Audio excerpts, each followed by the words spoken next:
What's going on, everybody? This is Clark Beckham, your host of the Idol Breakdown, season 14 runner-up, and we have Disney Week tonight. We also have the corniest opener that I can remember. Now, Chanley really liked it, but I thought it was really corny. So probably a lot of you liked it. I did not. The laughing and it was just so scripted to me, and maybe it's because it gives me PTSD from when I was on the show and was forced to do so many scripted things like that. It just makes me cringe still today. Let's start with Abby. Part of that world. Abby sings one of my favorite Disney songs, sings Part of Your World.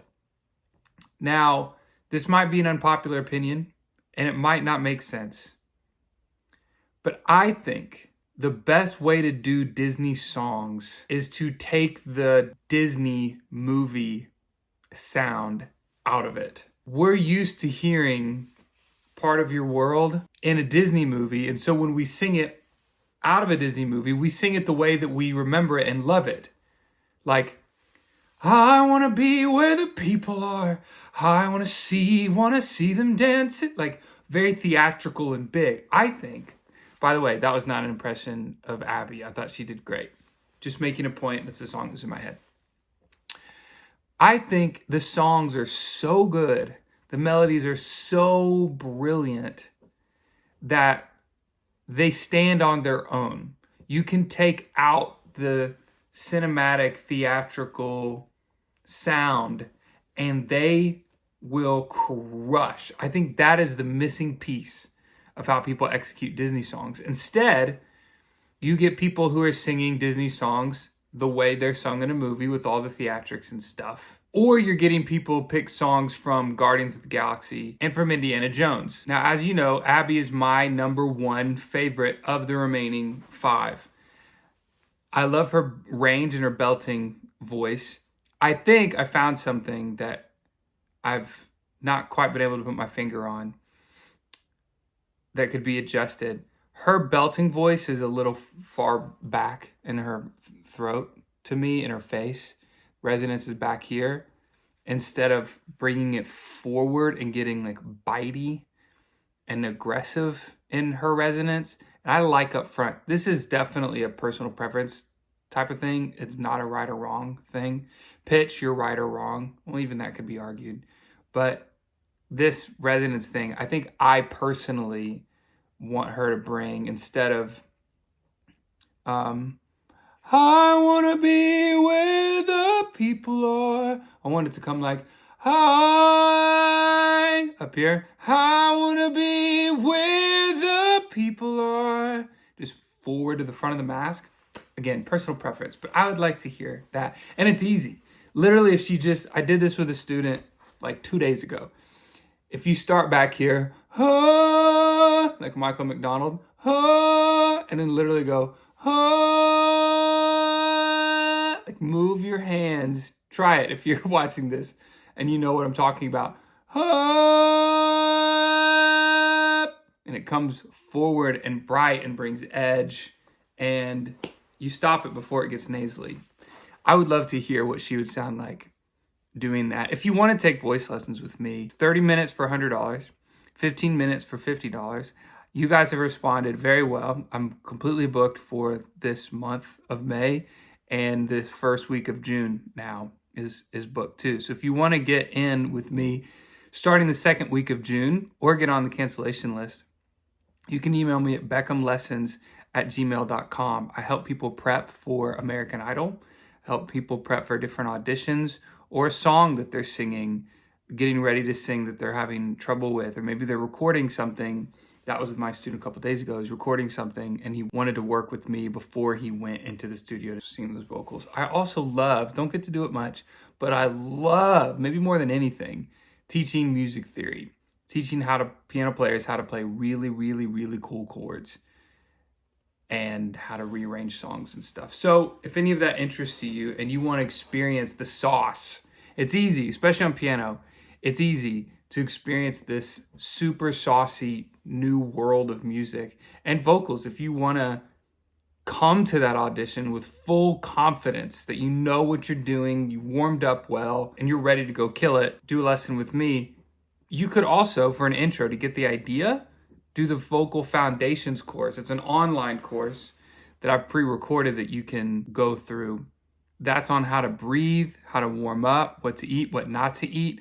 5 or 6 things that are critical to singing your best that the majority of singers don't know or don't do. And it's stuff that I've found from coaches and from personal experience that make a massive difference.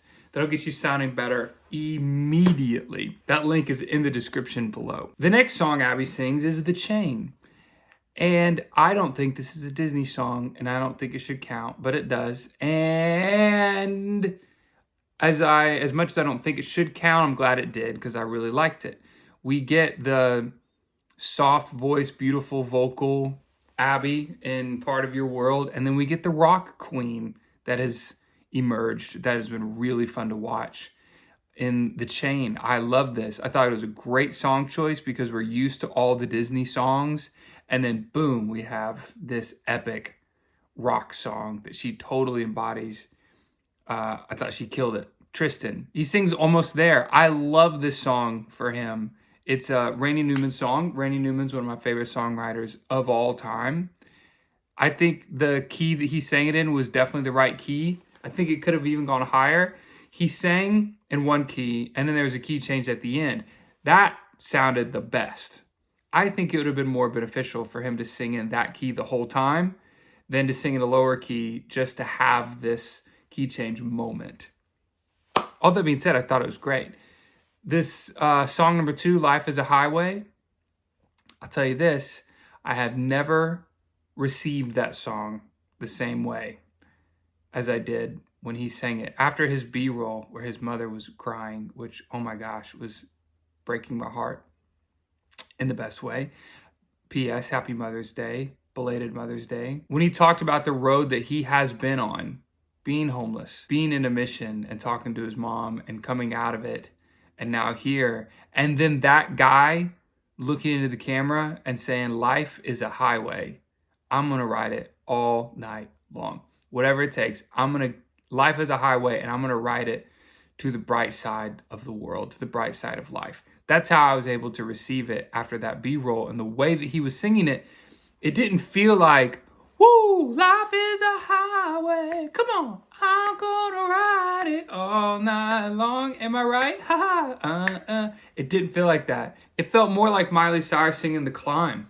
Like, it felt epic and inspirational. And even his facial expressions and the emotion that he gave us during that song did not give me fun country song from Cars vibes. It gave me, I've been on a road, my friends, and I am going to keep on that road until it gets brighter and brighter. That's what he's doing. Unfortunately, he gets cut. This was a surprise to me. Maybe it's because we kind of lost that Tristan that we fell in love with for like 3 weeks in a row. This week, I thought he was great. I thought this second song and the first song together were his best that we've had from him in a long time.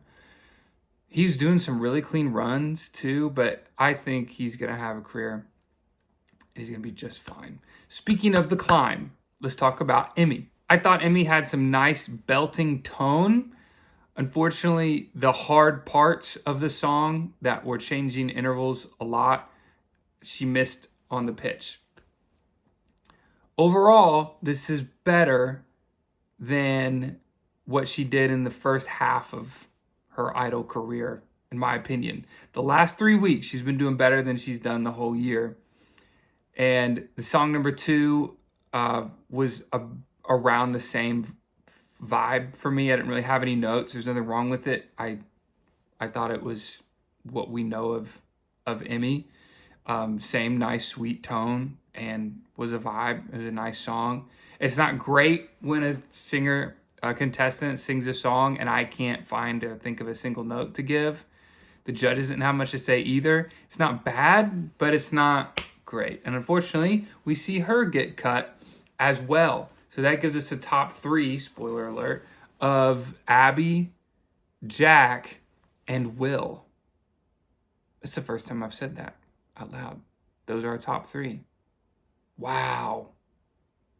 What a dynamic 3.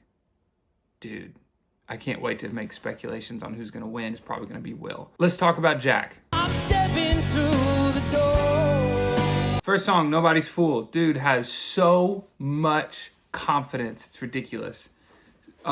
Just the way he's moving around stage, doing his little boot toe tap thing, moving the mic stand, eyes are open, full of expression.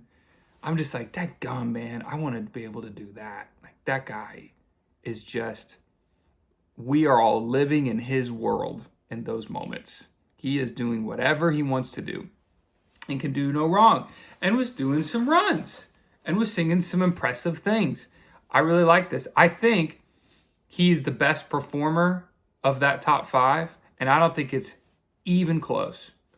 Not even close. He's the best performer on the show. Certainly now of the top 3. Abby probably has something to say about that. I think his performing ability is so far and beyond everybody else. And it's because of his connection, his eyes open, and his reckless abandon to do whatever he feels like doing. And the vocals staying really nice as he does it. His second song, Ground Control to Major Tom, Space Oddity, I wasn't a fan of. I didn't feel like this was a Disney song. And for some reason, with Abby, I was like, that's okay, I don't care. This time, when he did it, I was like, hey, that's not a Disney song. You can't do that. That's cheating. Maybe it's just because I didn't love the performance as much. Maybe it's because it's the second time that it happened after Abby. But I wasn't as much of a fan. Will. Go on, tell me I'm wrong. Lonesome Cowboy. Had some pitch problems on this song. I didn't love that, the Lonesome Cowboy, that O with the rasp and the vibrato that he talked about with Kane Brown. I didn't love those notes. I didn't love Kane Brown as a mentor. I don't know if invested is the right word. I'm curious to know if he really gave them a ton of value in his advice, because it kind of seemed like he was just like, yeah, move around and yeah, give us some more. And I think he connected emotionally to the contestants and was available and present. But musically speaking, strictly musical critique, I don't know if he offered much of value, which is kind of unfair for me to say because I wasn't there. But from what I saw, he did forget the words. I think he handled it well. He forgot them pretty bad multiple times, but I think he handled it well by doing the, come on, you ready? And then going back into it and then smiling at the end. I can't tell you how much of a big deal that is. Smiling after you've done that is so difficult, to give a genuine smile because you feel so terrible that that happened and you feel so mad at yourself. It's so hard to give a smile. Maybe you could give like a fake pushed smile, but he just a nice genuine smile, like it didn't even bother him. And I don't know, who knows, maybe it didn't. When he forgot the words and then came back in near the end and really started pushing and giving some rasp and soul, I was into that.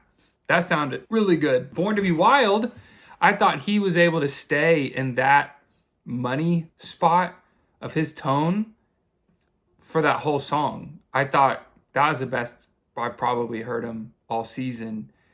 Great song for him. And I thought he killed it. I want you to know, I really appreciate when you like stuff and when you subscribe and when you comment. And the more likes and subscribes that you do and comments you make, the better these videos do.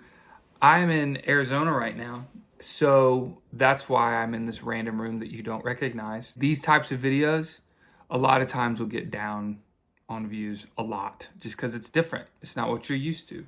So one thing we can do to counteract that, if you want to help me counteract that algorithm, is to like this video. This video probably needs more liking than any before, and subscribing and commenting. And if you want to become a member and you can watch the next couple episodes for the rest of the month with me live streamed, you see my reaction to everything. And then the commercials, I unmute myself and we talk about what we're seeing.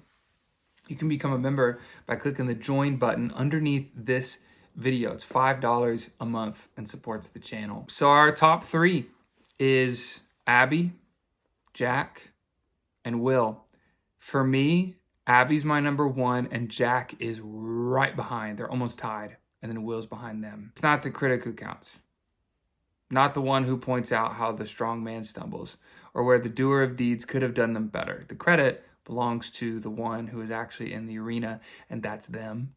That's Abby, that's Will, and that's Emma, and that's Tristan, and that's Jack, and that's all the contestants of the season, and that's not us.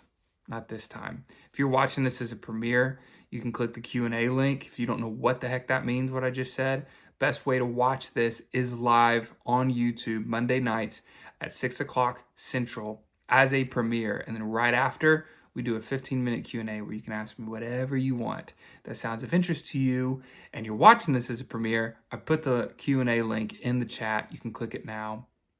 Otherwise, I'll see you guys next week. We're almost done.